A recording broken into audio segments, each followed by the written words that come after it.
저는 지금 솔직히 말씀드리면 좀 세상을 편하게 살고 있습니다. 어린 시절부터 고생을 많이 해서 그런지 솔직히 성인이 되고 나서 친구들이랑 여기저기 신점도 보러 다니고 너무 일이 안 풀려서 답답한 마음에 구슬한 적도 있는데, 제 사주가 인생 초년에는 좀 고생하다가 중년부터는 좀 풀리고 말년에는 더 잘 된다고 모두가 그렇게 말을 하더라고요. 그게 정말 맞는 건지는 모르겠지만 제 인생이 마음부터 풀렸다고 해도 과언이 아닌 것이, 30 후반까지는 정말 이게 사는 건가 싶을 정도로 힘들기도 하고 가끔은 죽고 싶다는 생각이 들 정도로 하루하루를 살아가는 게 아니라 버티며 견뎌왔다고 말을 하고 싶네요. 제가 친구들 사이에서 별명이 불운의 아이콘입니다. 학창시절 같이 보낸 친구들은 제가 "야, 너 내 옆에 앉지마. 오늘 시험날인데 네가 옆에 앉으면 나 맞을 문제도 틀리니까 저기 멀리 가서 앉아" 라면서 농담을 하곤 했고, 심지어 진짜 제가 옆에 앉아서 시험을 망쳤다고 우는 친구도 있었습니다. 취직을 해도 다른 사람들은 손쉽게 하는 일들을 저는 빙글빙글 몇 번이나 돌아서 겨우 해결하곤 했고, 다 해결해 놓은 것도 다시 엎어지기 일쑤였죠. 하는 일마다 너무 안 되니까 그냥 제 인생이 망했다는 생각이 들더라고요. 하지만 그렇게 버티듯 살다 보니 그래도 제게 사랑이 찾아오고 저를 좋다는 남자가 나타나더라고요. 남자친구와의 스킨십에 대해 얘기를 할 때 친구들의 말에 리액션도 잘해주고 들어주기도 잘 들어줬지만 사실 좀 자존심이 상하긴 했었거든요. 친구들은 다 남자친구가 있는데 나는 남자친구도 없이 알바하고 전단지 돌리느라 연애도 못하고 심지어 공부할 시간도 없고 되는 일이 하나도 없네 라는 비관적인 생각만 하고 살았습니다. 사실 어릴 때 부모님이 하시던 사업이 중간에 한번 망한 적이 있어서 조금 어렵게 컸어요. 학교 급식비 내는 것도 매번 밀려서 친구들 앞에서 선생님한테 혼나고, 그러다 보니 자신감도 떨어지고 친구들보다도 항상 뒤처지는 느낌이었죠. 하지만 20대 중반이 되면서 인생이 조금씩 달라지기 시작했습니다. 비록 다른 친구들처럼 대학은 가지 못했지만 그래도 운이 좋게 사무직에서 일을 할 수 있었고, 그 회사에서 처음으로 제가 좋다는 남자도 만나게 됐습니다. 처음에 그 남자가 제 주변을 얼쩡얼쩡 댈 때 사실 전 이미 눈치를 채고 있었습니다. 제가 그 팀의 비서 겸 회계였는데 제 책상에서 멀찍이 떨어져 "저 연희씨, 제가 아까 부탁한 서류 그거 다 마무리됐으면 주세요" 라고 말을 하더라고요. 저는 손에 서류를 쥐고 내밀며 "여기요, 가져가세요" 라고 말했는데 그 사람의 목소리가 떨리면서 제게 천천히 다가오는 겁니다. 처음엔 그 사람을 보고 속으로 저 혼자 생각한 것이 무슨 병이 있나? 왜 저렇게 말을 벌벌 떨면서 해? 라고 생각했는데 나중에 알고 보니 그게 저를 보고 너무 떨리고 긴장해서 그런 거였다고 하더라고요. 그 뒤로 그 사람은 계속 힐끔힐끔 저를 쳐다보는 행동을 했습니다. 그러다 눈이 마주치면 얼굴이 시뻘개져서 시선을 돌렸는데 그 모습이 너무 귀엽더라고요. 저희 회사 특성상 점심시간에 밥을 같이 먹을 수가 없는 시스템이라 돌아가면서 먹어야 하는데, 배꼽 시계가 정확하게 울려서 12시가 넘으면 저도 모르게 배고파, 왜 이렇게 안 와, 나 빨리 밥 먹고 싶은데 라고 말을 할 때 그 사람은 항상 "그럼 연희씨, 저보다 먼저 가서 밥 드시고 오실래요? 전 아직 배가 안 고파서요" 라며 순서를 바꿔주기도 했었죠. 또 연말이나 바쁜 시기에 야근을 하면 꼭 늦게까지 남아서 제 일을 도와주었어요. 제가 부담이 돼서 그러지 않아도 된다고 말해도 자기 할 일이 있다면서 함께 회사에 있어 주더라고요. 그러니 제가 연애 경험이 없어도 저 남자가 나한테 관심이 있다는 건 알고 있었지만 너무 쑥맥에 답답하게 구는 그 사람이 좀 이해가 안 됐습니다. 전 이미 넘어갈 준비가 돼 있는데 고백을 안 하니까 그 사람이 저한테 업무적으로 말만 걸어도 혹시 나한테 고백하려는 건가? 이런 생각이 들기도 했죠. 그렇게 그 사람은 3개월이나 제 곁을 맴돌았습니다. 그러니 오히려 애가 타는 건 그 남자가 아니라 저였어요. 오늘은 나한테 고백하려나? 이런 생각에 업무에 집중하지 못했죠. 집에 와서도 핸드폰 벨이 울리면 혹시 그 사람일까봐 샤워할 때도 핸드폰을 화장실에 들고 다녔을 정도였으니까요. 그렇게 참다가 결국 속이 터져서 그냥 내가 먼저 고백해야겠다는 생각이 들었어요. 하지만 제가 남자한테 고백한 적은 물론이고 연애를 한 적도 없으니 어떻게 해야 될지도 모르고 정말 막막하더라고요. 그래서 이런 말 하기 창피한데 그때 당시 연애 관련 서적도 여러 권 사 읽으면서 그 남자에게 고백할 타이밍을 재고 있었어요. 그냥 남자답게 먼저 좀 다가와 주지. 쑥맥인 그 사람이 처음에는 귀여웠지만 나중에는 답답하더라고요. 그러던 어느 날 저희 팀 회식이 있던 날이었어요. 그날따라 술이 왜 그렇게 달고 맛있던지 평소 주량이 한 병이던 저는 오바해서 3병이나 술을 마셨습니다. 그리고 무슨 용기가 났는지 그 사람에게 다가가서 먼저 말을 걸었죠. 준석씨, 왜 저 좋아하면서 고백 안 해요? 저 지금 계속 그쪽이 고백하기만 기다리고 있는데 왜 고백 안 해요? 지금 나랑 장난하는 거예요? 아니면 사람 애 태우는 거예요? 일부러 그러는 거죠? 아니요, 그게 아니라 저 실은 제가 그런 걸 한 번도 안 해봐서 고백을 어떻게 해야 할지 모르겠습니다. 정말 미안해요. 제가 보기보다 낯도 많이 가리고 연희씨 말대로 연희씨를 좋아하는 건 맞는데 여자를 사귀어 본 적도 없고 어떻게 해야 할지 몰라서 라며 그때도 쭈뼛 거리더라고요. 주변에서 저희 둘이 나누는 대화를 사람들이 들었는지 야, 준서가 뭐하냐, 그냥 연희한테 시원하게 뽀뽀 한번 하고 사귀자고 하면 되는 거야. 네가 연희 좋아하는 거 우리 회사에서 모르는 사람 누가 있냐? 남자 새끼가 말이야 자신있게 고백도 하고 그래야지. 맨날 근처만 서성거리고 오죽하면 연희가 먼저 가서 고백 언제 할 거냐고 물어보겠어?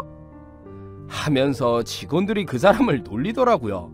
그리고 그때 그 사람이 눈을 질끈 감더니 연희씨 좋아합니다. 저랑 사귀어주세요. 하면서 소리를 질렀고 저는 그 사람 볼에 입을 맞췄습니다.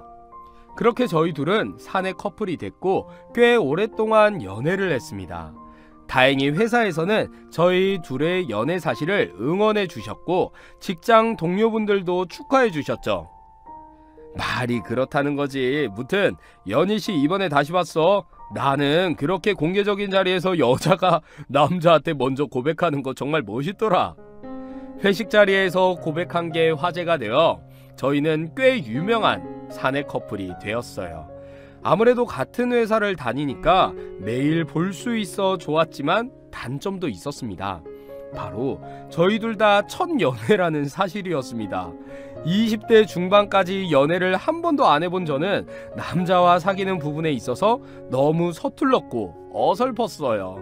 게다가 30이 다 된 그 남자 역시 연애는커녕 주변에 전부 남자밖에 없어서 누굴 좋아하는 감정도 처음 느껴봤다고 하더라고요. 그러니 쑥맥끼리 만나서 하는 연애가 재밌기야 하겠습니까? 가끔은 서로의 말과 행동에 오해도 하고 그로 인해 서운함을 느낀 적도 많았어요. 따지고 보면 연애 경험이 없어서 잘 몰랐던 건데 우리 둘 다 나한테 관심이 없나? 날 안 좋아하나? 이런 식으로 오버해서 해석한 거죠.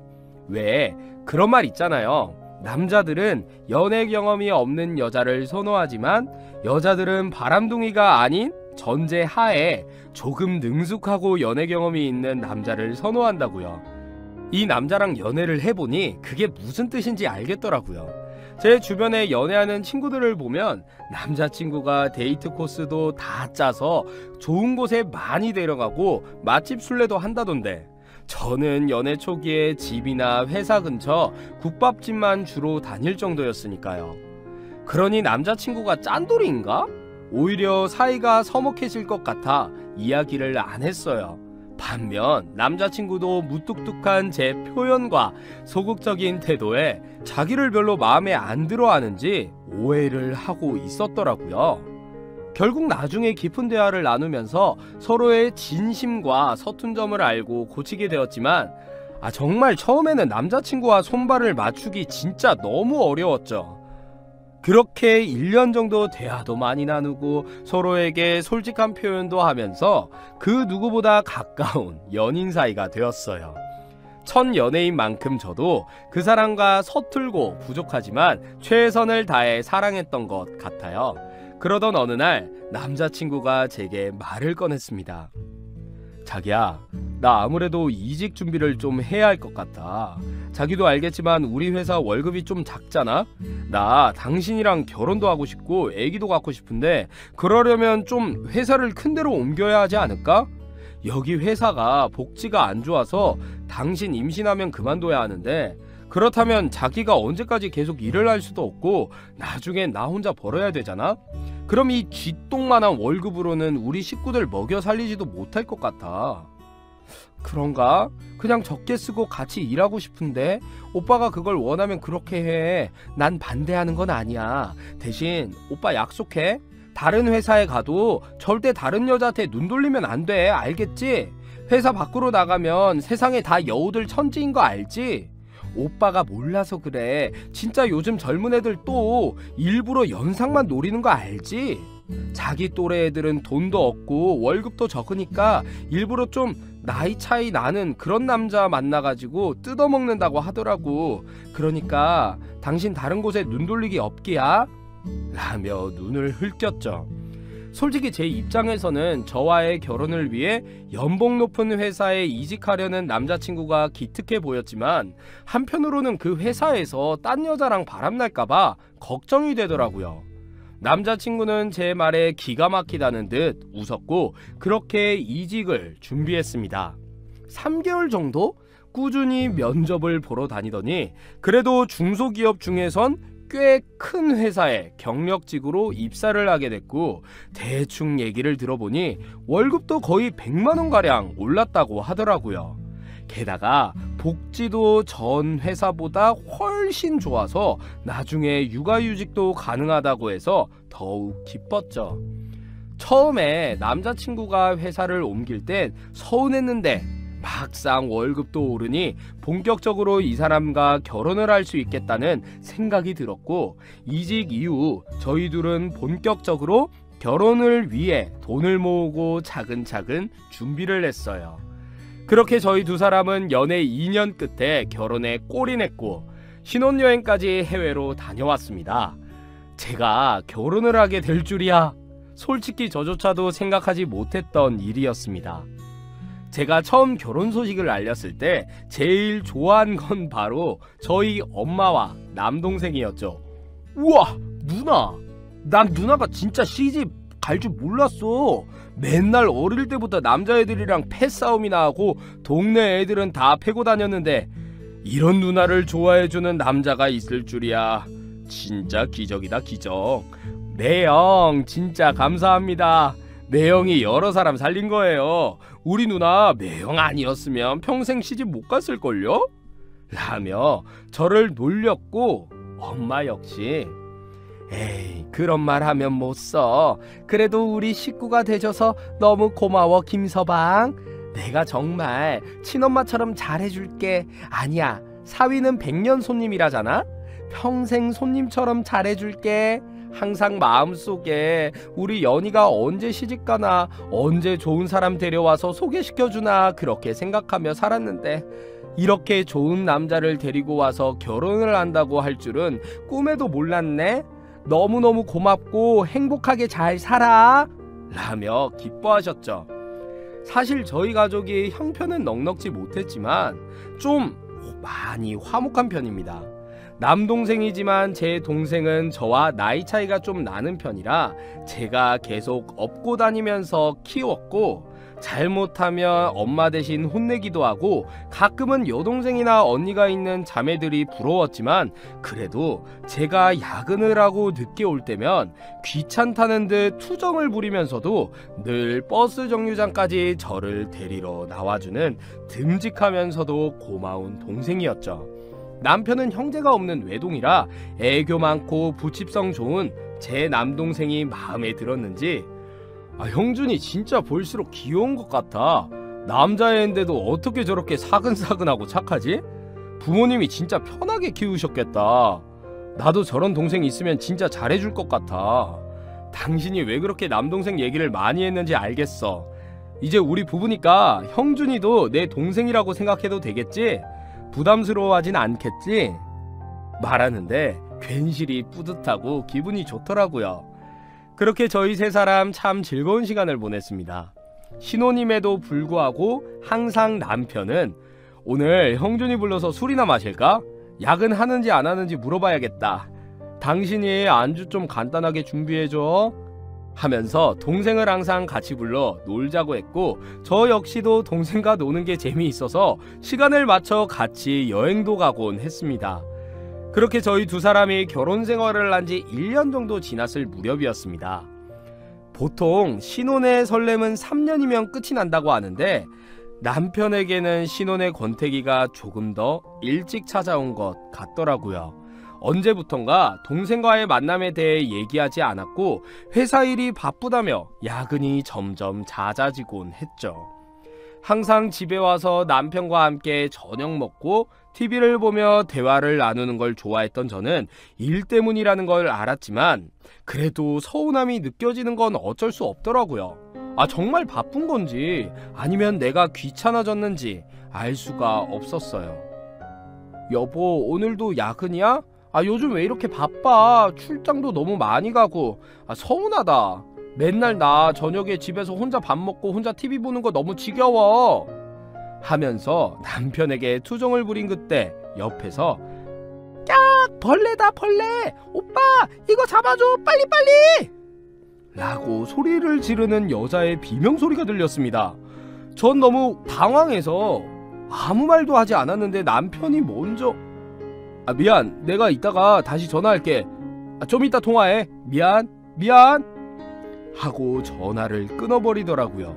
순간 쎄한 느낌이 들었습니다. 본능적으로 지금 남편이 회사 일이 아닌 여자랑 바람을 피고 있을 거란 생각이 들더라고요. 연애 2년, 결혼 생활 1년을 하며 단 한 번도 이런 일이 없던 사람이고 여자 문제로 제 속을 썩인 적이 없던 사람인데 그러면 안 되는 거 알지만 순간적으로 이 사람이 의심되더라고요. 저랑 만날 때 연애 경험 없는 순수한 남자였기에 다른 건 몰라도 바람은 안 필 거라고 생각했죠. 하지만 요즘 들어 제게 소홀해진 모습과 옆에서 들린 여자 목소리에 저는 불안에 떨 수밖에 없었어요. 하필 그날 남편은 야근이라며 밤 12시가 넘어 집에 들어온다고 했는데 수화기 너머로 들리던 여자의 목소리가 제 뇌리에서 빠져나가지 않아 저는 잠도 안 자고 남편을 기다렸습니다. 그리고 새벽 1시쯤 남편이 들어왔습니다. 여보, 아까 그 여자 누구야? 당신 정말 회사에 있던 거 맞아? 아무리 생각해도 좀 이상해서 당신 회사 거의 남직원 아니야? 내가 여직원 얘기는 들어본 적이 없는 것 같은데? 당신 무슨 말도 안 되는 소리야. 드라마 너무 많이 본 거 아니야? 우리 회사에 여직원이 왜 없어? 격리하는 사람도 여자고 회계도 여자가 하는데 당신 드라마 그만 봐. 그런데 그때 남편의 안주머니에서 바스락 하는 소리가 들렸습니다. 저는 남편의 자켓을 줍다가 안주머니에 손을 넣었고 그 안에서 나온 물체는 다름 아닌 콘돔이었죠. 당신 이게 뭐야? 콘돔이 왜 여기서 나와? 침대에 누워있던 남편은 그 자리에서 벌떡 일어나서 남의 주머니를 왜 뒤지고 그래 진짜. 당신 미쳤어? 왜 이래 진짜. 하다하다 진짜 별 의심을 다 하네. 옛날에 넣어둔 거야. 나도 까먹고 있었어. 내가 어떻게 맨날 안주머니를 확인하겠어. 진짜 사람을 의심해도 유분수지. 사실 저희 부부는 결혼하고 6개월 정도 지나서부터 아이를 갖기 위해 피임을 하지 않은 상황이었습니다. 저희 부모님도 그렇고 시부모님도 하루빨리 손주 보기를 원해서 그동안 날짜 맞춰서 노력하고 있었거든요. 1년 정도는 대부분 자연 임신을 시도한다기에 우리도 한번 해보고 정 안 되면 병원을 가보자라고 얘기한 상황이었는데, 남편 주머니에서 콘돔이 나오니까 갑자기 눈이 확 돌아가더라고요. 이건 남편에게 딴 여자가 있다는 확실한 증거였어요. 저는 남편에게 달려가 핸드폰 내놔, 핸드폰 당장 내놔 라고 소리를 질렀더니 제 남편이 필사적으로 휴대폰을 숨기면서 나 오늘 집에서 안 잘 거니까 나한테 전화하지 마. 진짜 사람을 의심할 게 따로 있지. 어떻게 남편을 바람둥이로 의심해? 당신 진짜 지금 미쳤어? 제정신 아니야. 내가 무슨 말을 해도 못 믿을 거고 내가 무슨 말을 해도 다 핑계라고 생각할 거잖아. 우리 좀 떨어져 있는 게 좋을 것 같아. 당신 마음 진정되면 그때 다시 얘기하자 하면서 집을 나가버렸습니다. 저렇게 도망가는 모습을 보니 진짜 여자가 있다는 확신이 들더라고요. 그러니 너무 황당하고 허망했어요. 다른 것도 아니고 남편이 여자 문제로 절 미치게 할 거라고는 꿈에도 생각 못했거든요. 그날 저는 뜬 눈으로 밤을 샜어요. 이 두 년놈들을 어떻게 족쳐줄까 그 생각만 하면서 아침이 밝아오길 기다렸죠. 그리고 날이 밝자 전 바로 남편의 회사를 찾아갔습니다. 밤에 한숨도 못 잤지만 졸리지도 않은 상태였고 9시 정각이 되자마자 남편 회사 문을 열고 들어가서 김준석 나와. 어딨어? 김준석이랑 바람핀 년이 누구야? 당장 나와! 라며 소리를 질렀습니다. 수많은 직원들이 순식간에 저를 쳐다봤고 저는 그 중에서도 재빠르고 눈알을 굴리며 여직원을 스캔했습니다. 역시나 제 예상대로 여직원은 거의 단 한 명도 없더라고요. 그런데 그때 긴 머리를 한 여자가 깜짝 놀란 표정으로 저를 쳐다보다가 파티션 안쪽으로 몸을 숨기는 걸 바로 목격했습니다.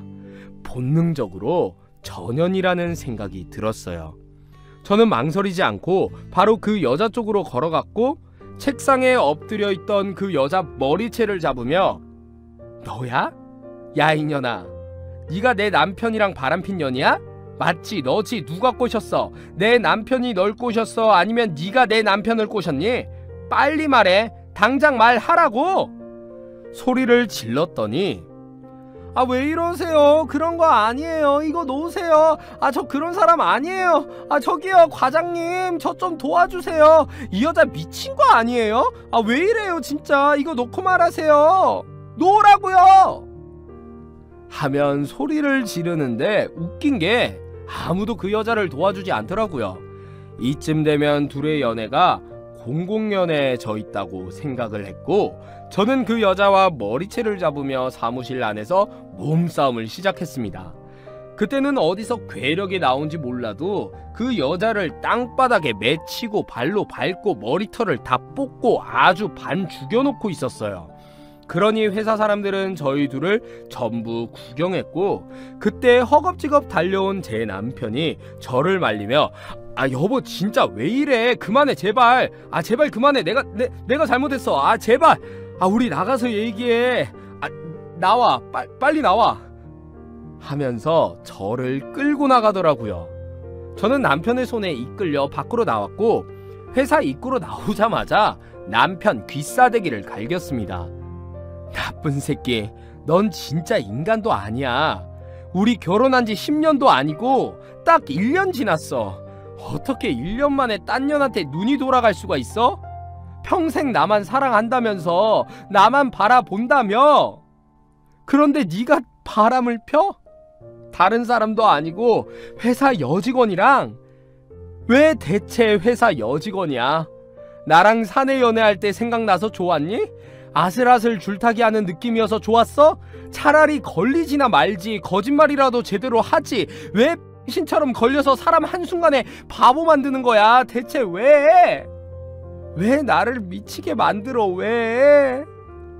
라면서 고래고래 소리를 질렀습니다. 남편은 인정이라도 하듯 아무 말도 하지 못했고 어깨를 들썩이며 눈물을 흘리더군요. 여보, 미안해. 내가 미쳤었나봐. 정말 내가 미쳤었나봐. 그냥 오랜만에 느껴보는 설레임에 정신이 나갔던 것 같아. 근데 여보, 당신이 생각하는 그런 일 없었어. 정말이야.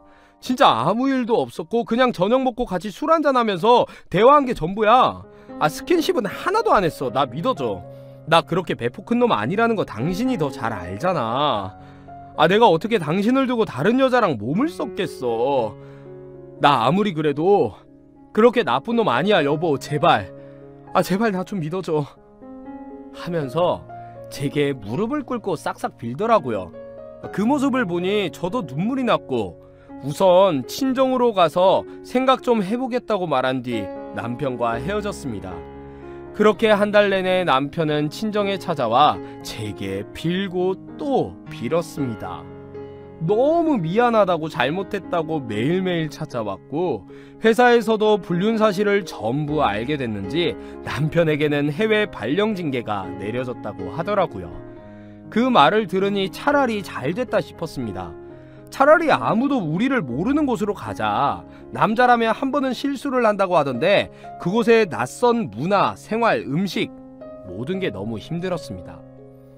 회사에서 지원해주는 아파트는 형편이 없었고 결국 저희 돈을 내고 집을 구해 살림살이를 전부 구매했고 그곳에서 남편은 출근을, 그리고 저는 언어가 안 되기 때문에 일도 못하고 집안에만 처박혀 있다가 아는 친구의 소개로 재택근무로 할 수 있는 일을 하게 돼서 소소하게 용돈 정도 벌 수 있는 수준이 됐습니다. 그렇게 7개월쯤 지났을 무렵 남동생에게 연락이 왔습니다. 누나, 나 이번에 휴가 베트남 가도 돼?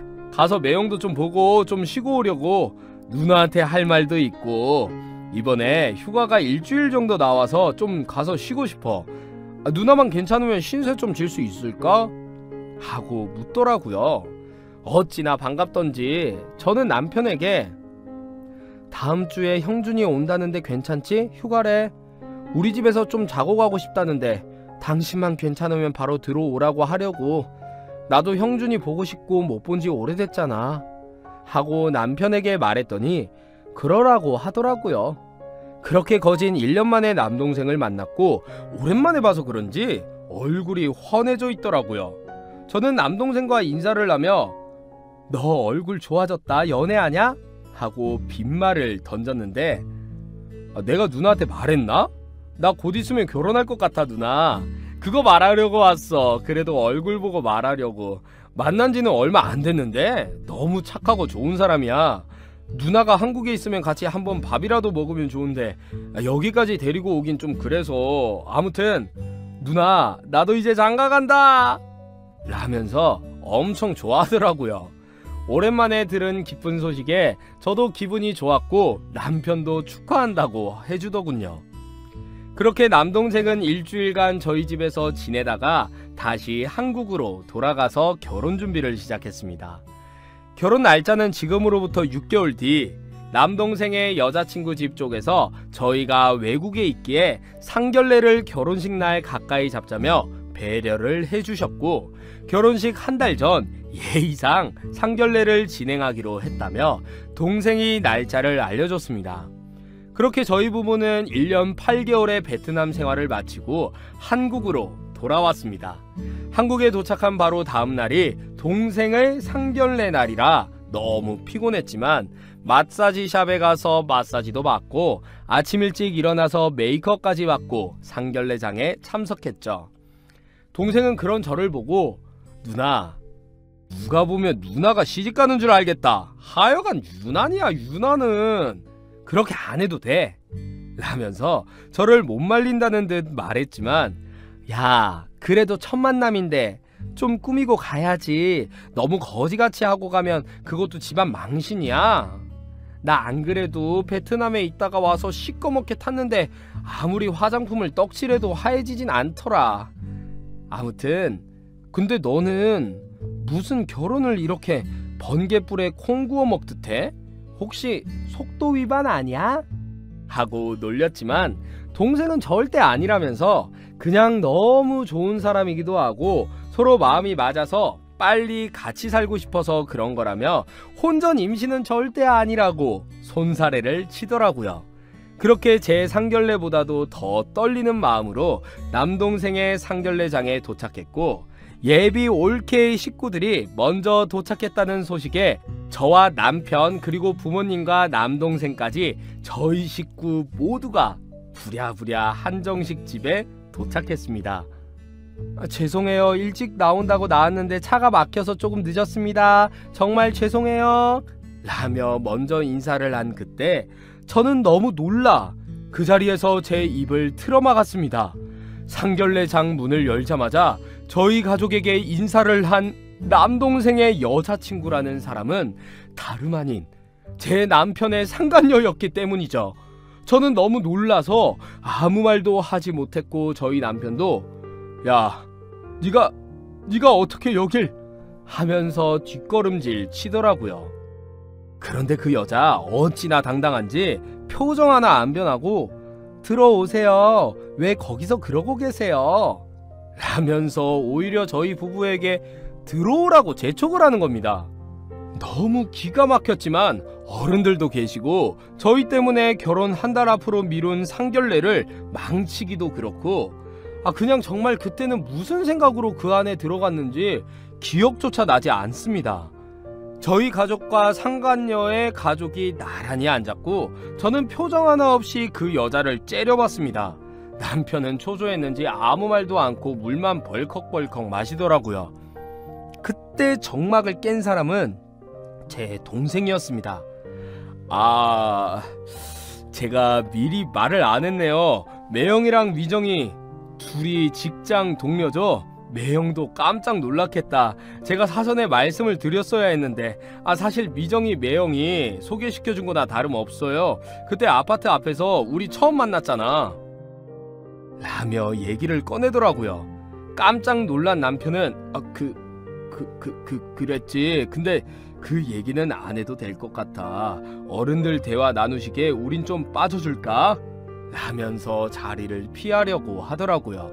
그런데 그 상간녀가 왜요? 식사하고 가시지 여기 맛있대요. 제가 특별히 좋아하시는 잡채는 많이 달라고 했어요. 라면서 남편의 취향을 알고 있다는 듯 얘기를 하더라고요. 저는 그 모습을 보고 벌컥벌컥 물만 마셨고 인연이 보통이 아니구나 라는 생각이 들었습니다. 결국 저희 부부는 그 자리를 빠져나오지 못했고 그렇게 상견례는 시작이 됐습니다. 어른들이 대화를 나누는데 솔직히 그때 무슨 말을 하는지 하나도 들리지 않고 음식이 입에 넘어가지도 않더라고요. 남편은 불안했는지 화장실만 계속 들락날락거리고 남동생 역시 저의 불편한 행동에 제 다리를 툭툭 건드리며 누나 왜 그래? 무슨 일 있어? 이따가 잠깐 나랑 얘기 좀 해 하면서 기분 안 좋은 티를 내더라고요. 제가 오만 가지 생각으로 머릿속이 뒤죽박죽이던 그때 제 귀를 때린 한마디가 있었습니다. 어머, 저는 형준 씨밖에 몰라요. 연애라고는 해본 적도 없어요. 저 보기보다 엄청 일편단심이랍니다. 라는 저 말을 듣자마자 제가 확 꼭지가 돌았는지 그만하지. 이 결혼이 진짜 가능할 거라고 생각해? 어이가 없다. 어이가. 진짜 꼴값 떨고 앉아있네. 너네 부모는 알고 있니? 네가 유부남 꼬셔서 한 가정 파탄 낼 뻔한 거? 라면서 목소리를 깔고 말했습니다. 순식간에 상견례장은 조용해졌고 제 남편은 여보 그만해. 무슨 소리야. 죄송합니다. 이 사람이 술을 많이 마셨나 보네요. 죄송해요. 제가 아내 데리고 먼저 나가보겠습니다. 얘기 나누세요. 라며 저를 끌고 나가려고 하더라고요. 남편의 행동을 본 저희 아빠가 이게 무슨 소린가? 김서방 자네 자리에 앉게. 연희야, 너 지금 이게 무슨 소리냐? 그 여자 지금 생각해도 참 대단한 게 제가 그렇게까지 터뜨렸는데도 표정 하나 안 변하더라고요. 마치 해볼 테면 해봐라. 네가 날 이길 수 있을 것 같아? 이런 표정으로 저를 빤히 쳐다보는 겁니다. 전 이미 알고 있었습니다.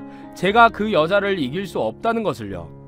제 남동생 역시 이미 그 여자한테 푹 빠져있고, 도대체 이 두 사람이 어떻게 만나게 됐는지 모르겠지만 어떻게든 이 결혼을 막아야겠다는 생각밖에 안 들더군요. 그래서 방법을 바꾸기로 했습니다. 상견례장을 엎어버리고 전현이랑 머리채를 붙잡고 싸우는 게 아니라 차라리 비굴하고 불쌍하게, 최대한 비굴하게 엎드려서 그 여자 앞에서 벌벌 기자는 생각이 들더군요. 저는 그 자리에서 일어나 그 여자 앞으로 걸어가 무릎을 꿇었습니다. 제발 우리 가족 좀 살려줘요. 이렇게까지 안 해도 되잖아. 저 사람이랑 나랑 정말 당신한테 당할 만큼 당했잖아요. 우리 베트남으로 쫓겨나서 2년이나 개고생하면서 살았어요. 그 정도면 우리한테 복수한 거 아니에요? 제가 그때 남편이랑 바람난 거 회사에 다 떠벌리고 그쪽 머리채 잡은 거 정말 미안한데, 그땐 저도 어쩔 수 없었어요. 사람이 미치면 그렇게 된다니까요. 아마 그쪽이 제 입장이어도 똑같이 했을 거예요. 근데 이런 식으로 복수하는 건 좀 아니잖아요. 제 동생 진짜 착하고 순진한 애예요. 차라리 복수를 하려면 나한테 하지 왜 가족을 건드려요? 입장 바꿔놓고 생각해보세요. 제가 미쳐서 그쪽 아버지를 꼬시면 저랑 그쪽 아버지가 결혼할 수 있는 거 아니라는 거 미정씨가 더 잘 알잖아요. 그냥 우리 전부 없던 일로 해요. 싹 다 잊고 그냥 각자 새 인생 살자고요. 저도 그쪽이 제 남편이랑 바람핀 거 다 잊을게요. 그러니까 제발 제 동생만큼은 건드리지 말아주세요. 부탁합니다. 이렇게 부탁할게요. 라면서 그 여자 바지 끄트머리를 잡고 펑펑 울었습니다. 제 말을 들은 상간녀의 어머니는 뒷목을 잡고 그 자리에서 쓰러지셨고, 아버지란 사람은 이게 무슨 소리인가? 미정아, 이 사람이 지금 무슨 소리를 하는 거냐? 라면서 가슴을 주먹으로 계속 치더라고요. 그 여자는 제가 이 자리에서 아무 말도 못할 줄 알았는데 어버버거리면서 그게 아니야 아빠, 그런 게 아니라, 아니 진짜 이 여자가 미쳤나? 지금 무슨 개소리를 하는 거야? 이 여자가 짓거리는 말 다 소설이야. 내가 무슨 지 남자를 꼬셨다고 그래? 미쳤어? 형준씨, 그런 거 아니야. 정말 그런 거 아니야. 지금 이 여자가 거짓말하는 거야. 다 지어낸 얘기라고. 소리를 치며 제 동생을 붙잡고 미친처럼 날뛰더라고요. 저는 계속 바닥에 엎드려 울었고, 남동생은 그 여자 손목을 잡고 나와, 당장 나와! 라며 한정식 집을 빠져나갔습니다. 제가 어떤 방법을 썼더라도 그날 상견례는 개판이 됐겠지만 그 여자가 어쩔 줄 몰라 하는 모습을 보니 솔직히 속이 시원하더라고요. 그리고 그날 밤 집에 들어온 동생은 술이 떡이 돼서 제 남편을 붙잡고는 매형 진짜예요? 진짜 솔직히 말해주세요. 정말 매형이 미정이랑 바람났던 거 맞아요? 어떻게 매형이 우리 누나를 두고 다른 여자랑 바람을, 아니 그 여자를 내가 지금 이게 말이 돼요? 난 그것도 모르고 X같이 저런 년이 좋다고 결혼까지 생각하고 내 인생 뭐 이래? 내 인생 왜 이런 건데요? 라면서 바닥에 엎드려 펑펑 울더라고요.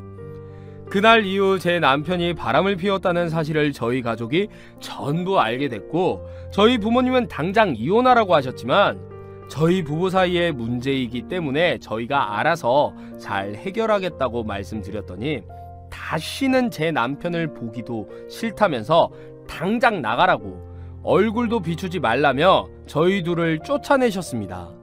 그리고 제 남동생은 그날 이후 그 여자에게 이별 통보를 했다고 하더라고요. 똑똑한 제 남동생이 바로 마음을 접어서 정말 다행이라고 생각했는데, 더 끔찍했던 건 그 여자는 제 동생의 매형이 제 남편이라는 사실을 이미 알고 있었다는 겁니다. 한참 제 남편과 그 여자가 바람을 피우던 그때 남동생이 저희 집에 자주 들락날락 거렸는데 남편과 그 여자가 집 앞을 걷다가 아파트 단지 앞에서 동생과 마주친 적이 있다고 하더라고요. 남편은 나름 머리를 굴린다는 것이 그 여자를 직장 동료라고 소개하며 남동생과 그 여자를 인사시켰고, 갑자기 친하게 지내고 싶다며 제 동생에게 연락처를 물어본 것이 사건의 시작이라고 하더군요. 그렇게 서로 연락처를 교환한 뒤 가끔 안부를 묻는 사이로 지냈고, 매형의 직장 동료니까 당연히 잘해줘야겠다고 생각해서 가끔 만나 밥도 사줬다고 하는데, 그 말을 들으니 남편이라는 작자가 너무 원망스럽고 정말 순진한 제 동생이 너무 불쌍하게 느껴지더라고요.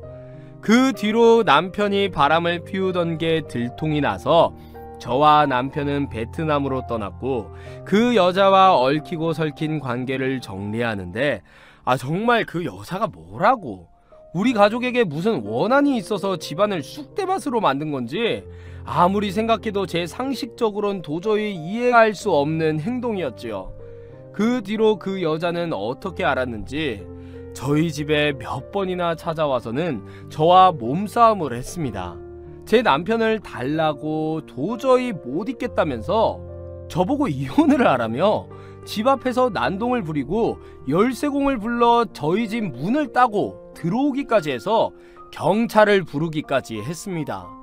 그렇게 난동을 부리던 그 여자도 1년 정도 저희를 죽어라 쫓아다니더니 점점 횟수가 줄어들었고, 3년이 지난 지금은 제 남편도 직장을 옮기고 저희 친정집도 이사를 하고 제 남동생과 남편 둘 다 전화번호를 바꾸고 나서야 그 여자와의 질긴 인연이 전부 끊겨버렸습니다.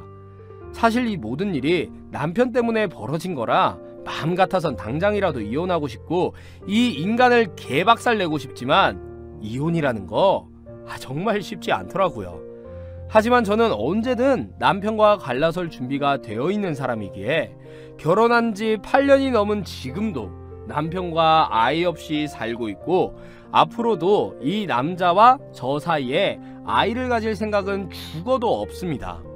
그렇다면 왜 결혼 생활을 지속하는지, 그냥 헤어지면 되는 거 아닌지 라고 말씀하시는 분들도 계시겠지만, 나이 먹어서 새로운 사람을 만나는 것도 너무 힘들 것 같고 혼자 사느니 그래도 누군가와 살붙이고 같이 사는 게 낫다는 생각에 남편과의 관계는 유지하고 있는 상황입니다. 이런 제 말을 신혼이신 분들은 절대 이해하지 못하실 테고, 젊은 친구들은 제가 바보 같다고 생각하겠죠. 하지만 결혼 생활을 오래 하신 분들은 제 마음을 조금이나마 이해해 주실 거라 생각합니다. 주변 사람들의 시선, 얽히고 설킨 가족들, 그리고 이 사람과 오랜 시간 살아온 정이라는 게 참 무섭더라고요.